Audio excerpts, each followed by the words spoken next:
छात्रों के सर्वांगीण विकास हेतु शिक्षकों को शिक्षा जगत में होने वाले बदलाव व नए आयामों से परिचित कराने के उद्देश्य से समय समय पर विभिन्न उत्कृष्ट श्रेणी की संगोष्ठियों और कार्यशालाओं का आयोजन प्रिल्यूड पब्लिक स्कूल में किया जाता रहा है। इसी श्रृंखला में नीसा के सौजन्य से राष्ट्रीय शिक्षा नीति नेशनल एजुकेशन पॉलिसी के विषय में विस्तार से अवगत कराने के लिए गुरुवार दिनांक 29 जून 2023 को एक उपयोगी कार्यशाला का आयोजन विद्यालय परिसर में किया गया। विद्यालय की परंपरा का निर्वहन करते हुए निदेशक गण डॉक्टर सुशील गुप्ता ने प्रख्यात प्रशिक्षक और मुख्य वक्ता अमित चंद्रा को शॉल और नवपल्लव प्रदान कर उनका अभिनंदन किया। इसके बाद विद्यालय के प्राचार्य अरविंद श्रीवास्तव ने उनके आत्मव्रत और कार्यक्षेत्र से सभी को अवगत कराया। मुख्य वक्ता द्वारा एनईपी के विषय में विस्तार से बताते हुए महत्वपूर्ण जानकारियां प्रदान की गईं। कार्यशाला का उद्देश्य राष्ट्रीय शिक्षा नीति से शिक्षकों को अवगत कराना था, जिसे भारत सरकार द्वारा 29 जुलाई 2020 को पारित किया गया। 34 वर्षों उपरांत जारी हुई भारत की शिक्षा नीति में सभी छात्रों को उच्च गुणवत्ता शिक्षा प्रदान करना तथा पूर्व प्राथमिक शिक्षा 3 से 6 आयु वर्ष के बच्चों की शिक्षा को सार्वभौमिक बनाना है। उन्होंने 5+3+3+4 को विस्तार से समझाते हुए कहा कि +5 के तहत पहले चरण में नर्सरी, एलकेजी, यूकेजी, कक्षा 1, कक्षा 2 शामिल हैं। इसके बाद अगले +3 को कक्षा 3 से कक्षा 5 की तैयारी चरण में विभाजित किया गया है। फिर +3 मिडिल स्कूल कक्षा 6 से 8 तक सीमित होगी। इसके बाद छात्र 4 साल कक्षा 9 से 12 तक अपनी माध्यमिक शिक्षा पूरी करता है। इस दृष्टिकोण से एक छात्र 18 वर्ष में 12वीं कक्षा 15 वर्ष की शिक्षा प्राप्त करेगा, जो उसे अंतर्राष्ट्रीय स्तर पर स्नातक की शिक्षा के लिए आवश्यक शिक्षण वर्ष की जरूरत को पूरा करेगा। उन्होंने कार्यशाला में अधिगम और मनोरंजन के स्तर को समान रखते हुए शिक्षकों के लिए विभिन्न रोचक गतिविधियों का आयोजन किया। मनोरंजक और रचनात्मक गतिविधियों के माध्यम से अपने तथ्य को क्रियात्मक रूप से शिक्षकों को समझाया। कार्यशाला में शिक्षकों को उनकी महत्वपूर्ण भूमिका बताते हुए विद्यार्थी के समग्र विकास हेतु कर्तव्य निर्वहन के लिए प्रशिक्षित किया गया।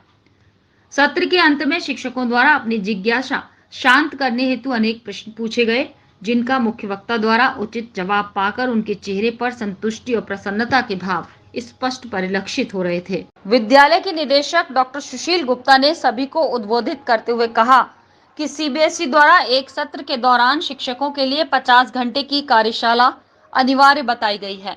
प्रिल्यूड पब्लिक स्कूल इस दिशा में सतत प्रयत्नशील रहेगा। सभी शिक्षकों को निरंतर सीखने की प्रक्रिया को अपनाने के लिए व नवीन तकनीकी के प्रयोग हेतु जागरूक रहना चाहिए।